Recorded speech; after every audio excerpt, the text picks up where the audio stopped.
Hi, welcome to my podcast. And this is so impromptu and so random that I'm just sitting in my room right now. I just opened my camera and I was like, okay, let's just talk in front of it. And the fact that I don't even know how to talk in front of a camera is just so damn scary that I don't even know how this will turn out and if I'll ever put this out or no. But also, this podcast is born right now. It's getting delivered right now in front of y'all. So, if I am the mother of this podcast, y'all are the father of this podcast, and y'all better be there, okay, for its first birthday and its first naming ceremony, and just be there, okay? Oh god, why am I so cringe? मैं इतना बकवास क्यों करती हूँ? बकवास से याद आया कि लाइफ कैसे चल रही है.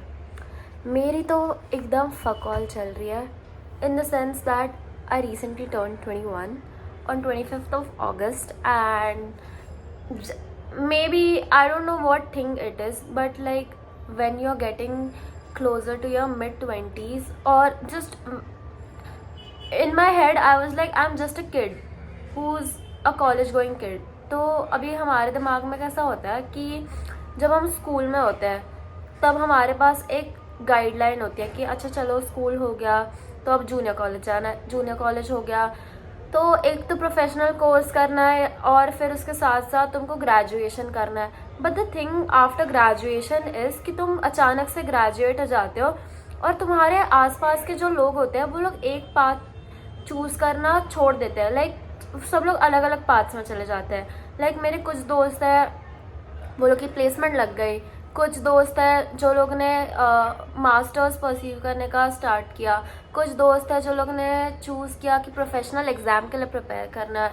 और ये सब के चक्कर में ना मेरे दिमाग में ऐसा चल रहा था कि मैं क्या कर रही हूँ.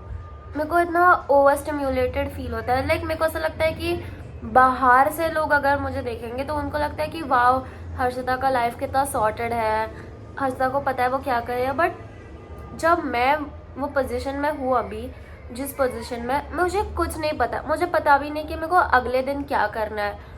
और इससे ना मैं एक ऐसा मेरे लिए एक सिचुएशन है जिसको मैं बोलती हूँ कि too many options and getting over stimulated with them. I don't know इसका कुछ साइंटिफिक नाम है कि नहीं या फिर ऐसा कुछ चीज़ होता भी है कि नहीं, बट मुझे लगता है कि मेरे जनरेशन में या फिर एटलीस्ट मेरे सिनेरियो में ये चीज़ सच है. इन द सेंस मैं आपको एक्सप्लेन करती हूँ. तो जब स्कूल ख़त्म हुआ उसके बाद हम लोग को 3 ऑप्शंस दिए थे कि आर्ट, साइंस या फिर कॉमर्स. मेरा फिज़िक्स और मैथ्स इतना अच्छा है नहीं तो ऑफकोर्स साइंस तो मेरे इसमें ही नहीं था. मेरे पेरेंट्स चाहते थे कि मैं साइंस लूँ क्योंकि वो थोड़ा सा मेडिकल फील्ड बैकग्राउंड से बिलोंग करते हैं और मेरे फैमिली में इन द सेंस ऐसा बहुत सारे फैमिलीज़ में होता है ना कि अगर तुमने साइंस लिया है तो मतलब तुम लाइफ में कुछ उखाड़ रहे हो, भले ही तुमको कितना भी स्ट्रगल करना पड़े बट तुमने साइंस लिया मतलब तुम स्मार्ट हो. तो साइंस तो मैं लेने वाली थी क्योंकि मैं आईसीएसई में पढ़ी हूँ और अगर तुमको पता है तो आईसीएसई में हम लोग को चूज़ करना मिलता है ऑप्शन कि एक तो तुम कॉमर्स ले सकते हो या फिर साइंस ले सकते हो. मैंने ली थी साइंस और मैंने ली थी मैथ, जो मेरा सबसे स्टूपिडेस्ट डिसीजन एवर था क्योंकि जब हम स्कूल में होते हैं तब मेरे सराउंडिंग में जो सारे बच्चे थे वो स्पेशली मैं जो ग्रुप में थी वो ग्रुप में जो सारे बच्चे थे वो इतने स्मार्ट थे, इतने क्रेज़ी स्मार्ट थे, इतने अच्छे मार्क्स लाते थे और मेरे को उनके सामने बहुत इन्फीरियर फील होता था. और ऐसा होता है ना कि अगर तुम्हारे सारे दोस्तों ने साइंस ले लिया है तो तुम एक प्रेशर में आ जाते हो कि ओह स्मार्ट बच्चे तो साइंस ले रहे हैं, मेरे दोस्त तो साइंस ले रहे हैं तो तुमको भी साइंस लेना चाहिए. वैसा मैंने खुद के लिए सोचा नहीं कि ऐसा कौन सा सब्जेक्ट है जो मुझे पसंद है और ऐसा कौन सा सब्जेक्ट है जो मुझे आगे जाके मेरे को उसमें इंटरेस्ट होगा या फिर मुझे अच्छा लगेगा. तो मैंने तो रिसर्च की नहीं थी और मोस्ट ऑफ द टाइम ऐसा होता है ना कि तुम्हारे पेरेंट्स का कहना ऐसा होता है कि हम तुमको बेस्ट एजुकेशन देना चाहते हैं, तो तुमको जो क्लास चाहिए हम लगा देंगे, जो पैसे चाहिए हम दे देंगे टाइप्स। मतलब मेरे पेरेंट्स का तो ऐसा था। तो ऐसा हो गया था कि वो अपने तरफ से सब ट्राई कर रहे थे, बट मे बी मुझे वो चीज़ में इंटरेस्ट ही नहीं था। तो मैंने साइंस ली थी, मैंने मैथ्स लिया था, और मेरे लिए ना इतना डिफ़िकल्ट हो रहा था, वो इतना डिफ़िकल्ट हो रहा था कि 10th स्टैंडर्ड मेरे लिए बहुत ट्रॉमेटिक था, बहुत ट्रॉमेटिक। मतलब ऐसा होता है ना, तुमको एक फीलिंग होता है कि बहुत सारे लोग बोलते हैं कि तुम तुम्हारे स्कूल को मिस नहीं करते क्या।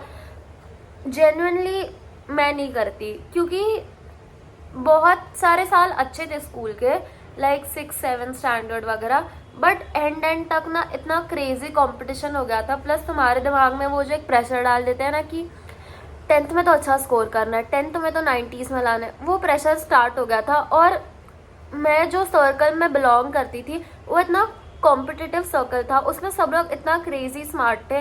लाइक अगर तुम उधर 90 भी स्कोर करोगे ना तो भी तुम स्मार्ट नहीं हो, तुमको ऐसा फील होगा, क्योंकि सब लोग ला रहे थे 95, 94 ऐसे सब परसेंटेज। तो भले ही मैं अगर 80s वाली स्टूडेंट भी थी, तो भी मुझे ऐसा फील होता था कि ओ बाकी के लोग तो इतना ज़्यादा स्मार्ट है टाइप्स। तो 10th तो मेरे लिए बहुत फालतू टाइम था। बट उसके बाद 11th में था कि मुझे चूज़ करना था साइंस, आर्ट्स और कॉमर्स। तो ऑफ कोर्स मैंने जो तुमको स्टोरी बताई, जो कॉन्टेक्स्ट दिया, वो इसीलिए बताया कि मैंने क्यों साइंस चूज़ नहीं किया। भला कि मेरे पेरेंट्स चाहते थे कि मैं साइंस चूज़ करूं, बट फिर भी मैं, मतलब ऐसा कुछ प्रेशर नहीं था मेरे पे कि नहीं तुझे करना ही पड़ेगा टाइप्स, कुछ प्रेशर नहीं था। बट ऐसा अंदर से एक फीलिंग होती है ना कि ओ अगर तू साइंस ले लेती तो टाइप्स वाला, वैसा वाला फीलिंग था। तो फर्स्ट नहीं लिया, मैंने लिया कॉमर्स, क्योंकि आर्ट्स में अगेन मुझे इतना मैंने रिसर्च नहीं किया था कि आर्ट्स में क्या ऑप्शंस होते हैं। उसके मतलब कॉमर्स चूज़ करने के बाद मुझे पता चला कि आर्ट्स में भी बहुत सारे फील्ड में तुम ऐसा एक्सप्लोर कर सकते हो और इनटू तुम जा सकते हो। बट जस्ट बिकॉज मैंने अच्छे से रिसर्च नहीं की थी, मुझे कॉमर्स सबसे सेफेस्ट ऑप्शन लगा और मैंने कॉमर्स ले लिया। अब मैं जो फैमिली, मेरे जो कज़िन्स हैं वो लोग सब लोग बहुत प्रोफेशनल एग्ज़ाम्स में बहुत इनटू है।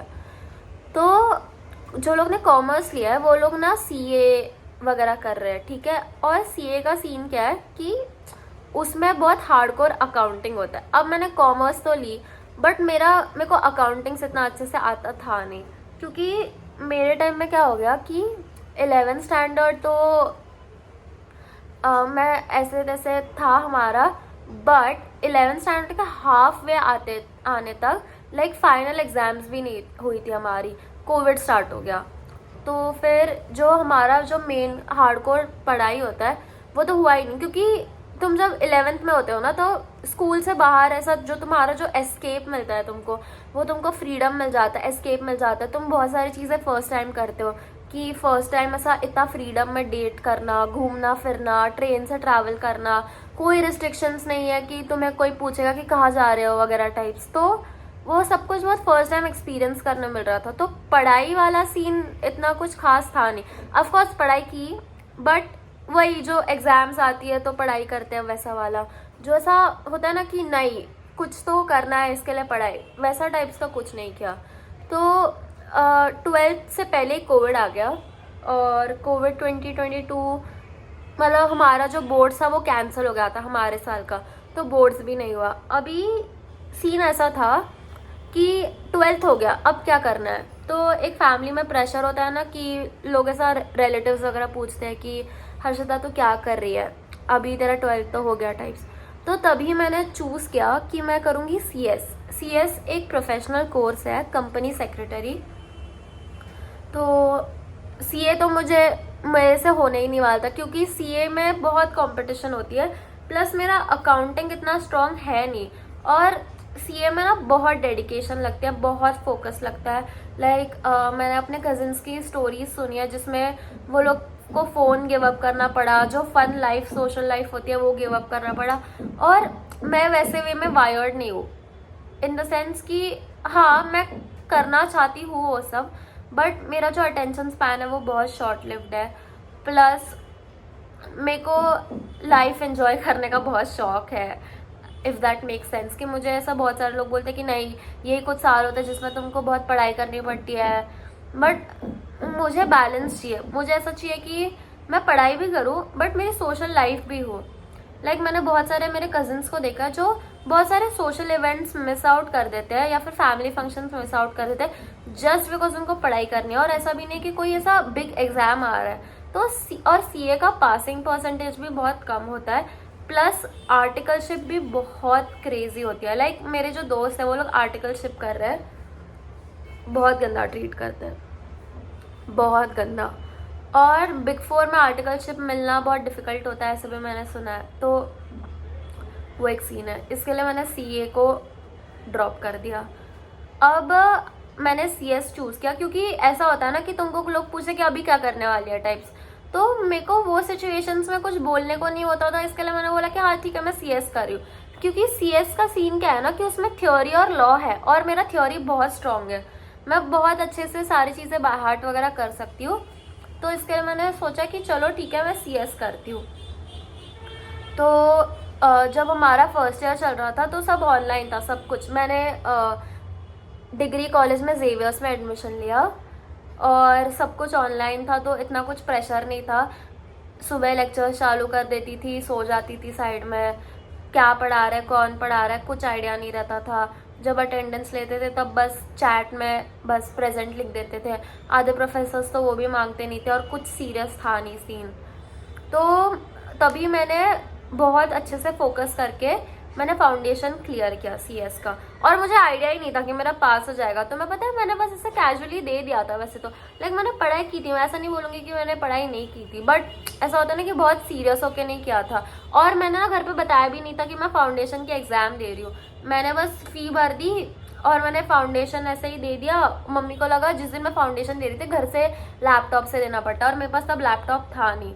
तो मैंने ना मेरी बहन से लैपटॉप बोरो किया था और मैंने घर पे बोला कि तो एक रूम जो एग्ज़ाम्स होती है जो घर पे ऐसे देनी होती है उसमें वो जो रूम होती है जिसमें तुम दे रहे रहते हो उसमें कोई बुक्स नहीं होनी चाहिए, तुम्हारा फ़ोन नहीं होना चाहिए, कोई आना जाना नहीं चाहिए। अगर कोई भी गलती से भी आ गया तो वो लोग तुम्हारी टेस्ट बंद कर देंगे या फिर वो लोग ने कुछ डिटेक्ट किया तुम्हारे आजू बाजू में जो सस्पिशियस है तो वो तुम्हारी टेस्ट बंद कर देंगे। और वहाँ पे ना विंडो होती है जिसमें तुम्हारा फेस दिख रहा रहता है, तो इधर उधर नहीं देख सकते, तुम्हारा वॉइस उनको सुनाई दे रहा रहता है। तो अगर वो भी कुछ डिटेक्ट हो गया तो वो लोग तुमको बैन कर सकते हैं। तो मैंने ना तभी मम्मी को बोला था कि मेरी एग्जाम चल रही है, तो मम्मी को पता नहीं था कि कौन सी एग्जाम दे रही हूँ। मम्मी को लगा रहेगा कोई कॉलेज की एग्जाम दे रही हूँ, तो मम्मी ने भी मुझे डिस्टर्ब नहीं किया। और जब रिजल्ट लगा ना मेरे को आइडिया नहीं था कि उस दिन रिजल्ट लग रहा है। मेरे साथ एक और लड़की थी जिसने सीएस कर रही थी वो, तो उसने मुझे कॉल करके बोला कि ब्रो तूने रिजल्ट चेक किया क्या। मैंने बोला ओ आज रिजल्ट है क्या, तो वो बोली कि हाँ। तो उस दिन ना मुझे याद है कि तब हमारा घर का ना रेनोवेशन चल रहा था, तो मैं अपने पापा के साथ कुछ तो लेने के लिए गई थी, मुझे याद नहीं है, टैप्स या फिर ऐसा कुछ तो लेने गई थी। तो मैंने बोला कि ठीक है मैं बाहर हूँ, मैं जब घर आऊँगी तब मैं रिज़ल्ट चेक करती हूँ। तो जब मैं घर आई तो उस दिन क्या हो गया था, मेरी ना मम्मी से लड़ाई हो गई थी। तो मैंने ना खाना नहीं खाया था दोपहर में, तो मम्मी ने पापा को बोला कि इसने खाना नहीं खाया, आप ना इसको बाहर कुछ ऐसे टाइम पास खिला दो। तो पापा ने मुझे उस दिन ऐसा एक इंडियन रेस्टोरेंट में लेके गए और मेरे को पूछा कि क्या खाएगी। तो मुझे ऐसा कुछ क्रेजी खाने का मन नहीं था, तो मैंने ऐसा डोसा खाया, ऐसा नूडल्स वाला डोसा, मुझे बहुत पसंद है। तो और पापा ने भी कुछ तो साउथ इंडियन खाया था, मुझे याद नहीं है। और वो बहुत ऐसा एक होलसम मोमेंट हो गया था कि मैंने बाकी सब चीज़ें भूल गई थी उस दिन कि ऐसा रिजल्ट लगाया या फिर कुछ, क्योंकि मैंने चेक ही नहीं किया था। तो बहुत चिल डे था, मतलब मैं तुमको बस यही कॉन्टेक्स्ट देना चाहती हूँ कि बहुत चिल डे था। उसके बाद मैं घर आई और मैंने बहुत कैजुअली अपने फ़ोन में रिजल्ट चेक किया, किसको बताया भी नहीं था, क्योंकि एक सीन था ऐसा कि नथिंग टू लूज, मैंने किसी को बताया ही नहीं है तो किसी को बुरा भी नहीं लगेगा, बुरा लगेगा तो मुझे, और मैंने इतना सीरियसली दिया नहीं था तो मुझे इतना फ़र्क नहीं पड़ रहा था। तो मैंने चेक किया और मैं पास हो गई थी। पास हो गई तो क्रेजी, अब तो क्या ही। तो मैंने बताया घर पे कि ऐसा ऐसा है। तो पहले तो वो लोग शौक थे कि भाई तूने एग्ज़ाम दी कब, तूने रजिस्टर ही कब किया। वो लोग तो वही सब चीज़ पूछ रहे थे कि तूने पढ़ाई कब की, तूने एग्ज़ाम कब दी, तू पास कैसे हो गई। वो लोग तो यही सोच रहे थे कि भाई ये कैसा हो गया। तो फिर उसके बाद क्या हो गया, उसके बाद थोड़ा थोड़ा धीरे धीरे हमारा कॉलेज ऑनलाइन से ऑफलाइन में शिफ्ट होने लग गया। तो वो लोग ने क्या किया कि वो लोग ना पहले हमको बोले कि अगर तुमने कोविड का वैक्सीन वगैरह लिया है तो फिर तुम धीरे धीरे कॉलेज आ सकते हो। तो 2022 में शायद से कॉलेज रिज्यूम होने लग गया, आई थिंक अप्रैल में वगैरह। तो तभी से फिर मेरा कॉलेज लाइफ स्टार्ट हुआ। कॉलेज बहुत फन था। जेवियर्स सच्ची में बहुत अच्छा कॉलेज है, बहुत अच्छा। अगर तुमको अच्छे से पता है कि कौन सी चीज़ कब करनी है, कैसे फ़ायदा, मतलब बहुत सारे अपॉर्चुनिटीज़ है, तो कौन सी चीज़ का कैसा फ़ायदा कब उठाना है, अगर वो तुमको कोई गाइड करेगा ना तो तुम बहुत अच्छे से सब कुछ कर सकते हो। क्योंकि वहाँ पे कनेक्शंस बनाना, फेस्ट और प्लेसमेंट, ये सब प्रोजेक्ट्स, ये सब बहुत अच्छा है, पता है। मतलब मैं बता नहीं सकती। बट इसमें हमारा एक डाउन साइड क्या था कि मैं जो जूनियर कॉलेज में थी वो बहुत डिफरेंट कॉलेज था और जेवियर्स बहुत डिफरेंट कॉलेज था। लाइक जेवियर्स टॉप कॉलेजेस में आता है, तो वहाँ का कल्चर बहुत डिफरेंट था। और मैंने अपना ऑलरेडी 1 साल कोविड में वेस्ट कर दिया था। तो जो मेरा सेकेंड ईयर से जो स्टार्ट हुआ कॉलेज, वहाँ मेरे को एक्चुअली में पता नहीं था कि कौन से जगह पे अप्लाई करना चाहिए, कौन से चीज़ का मेरे को कितना फ़ायदा होगा वगैरह। तो वो एक बहुत ख़राब चीज़ हुई, वो मेरे लिए सबसे बड़ा कॉन था। और सबसे बड़ा एक कॉन ये भी था कि मेरे को किसी ने अच्छे से गाइड नहीं किया कि कौन सी जगह पे अप्लाई करना चाहिए वो सब के लिए। मतलब ऑफकोर्स उसमें मेरी गलती है क्योंकि मैंने उतने कनेक्शंस नहीं बनाए। क्योंकि अगर मैं सही से कनेक्शंस बनाती और मैं किसी सीनियर से पूछती कि कौन से चीज़ मुझे यूज़ में आने वाली है तो मैं वो चीज़ों पे फोकस करती। बट ओवरऑल जेवियर्स बहुत अच्छा था। बहुत सारी चीज़ें मुझे जेवियर्स में बहुत लेट पता चली, जैसे कि मेरे को थर्ड ईयर में आने तक पता चला कि फेस्ट में एक्चुअली में क्या होता है और कैसे पार्टिसिपेट करना चाहिए और कौन से डिपार्टमेंट में जाना चाहिए और कौन से डिपार्टमेंट में जाने से मुझे फ़ायदा होगा मेरे फ्यूचर के लिए वगैरह। तो वो सारी चीज़ें मेरे को बहुत लेट पता चली। जैसे कि है ना, मैं तुम्हें एक सबसे बिगेस्ट मिस्ड अपॉर्चुनिटी बोलती हूँ। जेवियर्स में है ना समर प्लेसमेंट होता है, मॉर्गन स्टैनली में और भी कुछ कंपनीज में। और मेरे टाइम पे क्या हो गया था ना कि जब हम लोग, तो ये जब होता है, ये सब हम सेकेंड ईयर में होता है तब होता है। और तभी ना मेरे को किसी ने इंटर्नशिप्स और ये सब का इम्पोर्टेंस बताया नहीं था। तो और इसमें मेरी भी गलती है कि मैंने उतना रिसर्च नहीं किया या फिर मैंने किसी को बताया नहीं या फिर पूछा नहीं। और जब ना ये मॉर्गन स्टैनली का इंटर्नशिप आया था तब मैंने इतना ध्यान नहीं दिया और मुझे ये बहुत लेट पता चला कि ऐसा भी होता है। और जब मेरे को बाद में पता चला कि ये इतना बिग अपॉर्चुनिटी था जिसका मैं फ़ायदा उठा सकती थी और मैंने वो नहीं किया, मेरे को बहुत रिग्रेट हुआ, मेरे को बहुत ख़राब फील हुआ। मतलब मैं ऐसा नहीं बोल रही कि मैं जब जेवियर्स में थी तब मैंने कुछ इंटर्नशिप्स नहीं किया, मैंने किए। बट ऐसा होता है ना कि जब तुम किसी बिग कंपनी से इंटर्नशिप करते हो तो उसका एक अलग ही क्या बोलते हैं इम्पैक्ट होता है। मैंने भी ऑडिटिंग फर्म में काम किया था, जो ऑडिटिंग फर्म हम लोग फाइजर के साथ एक प्रोजेक्ट में थे। बट मॉर्गन स्टैनली से अगर मैं करती मे बी तो ज़्यादा बेटर होता ऐसा मुझे लगता है। तो वही कि जो अपॉर्चुनिटीज़ होते हैं उसका फ़ायदा उठाना भी आना चाहिए। ऑफकोर्स मैं ऐसा नहीं बोल रही हूँ कि अगर मैं उसमें अप्लाई करती तो मेरे 100% चांसेस है कि मैं सिलेक्ट होती उसमें। बट ऐसा होता है ना कि तुमको वो अपॉर्चुनिटीज़ का फ़ायदा नहीं उठाने का एक रिग्रेट होता है कि मे बी अगर मैं ट्राई करती तो चल रिजेक्ट होने से मेरे को इतना फ़र्क नहीं पड़ता जितना मुझे ऐसा होता है ना कि मे बी अगर मैं ट्राई करती हूँ मैं सिलेक्ट हो जाती, उसका जो रिग्रेट होता है वो मेरे को वो रिग्रेट ज़्यादा बड़ा लगता है टू बी वेरी ऑनेस्ट। कि चांसेस थे, मैं हो सकती थी बट मैंने वो नहीं किया वाला रिग्रेट बहुत ख़राब होता है, बहुत ख़राब।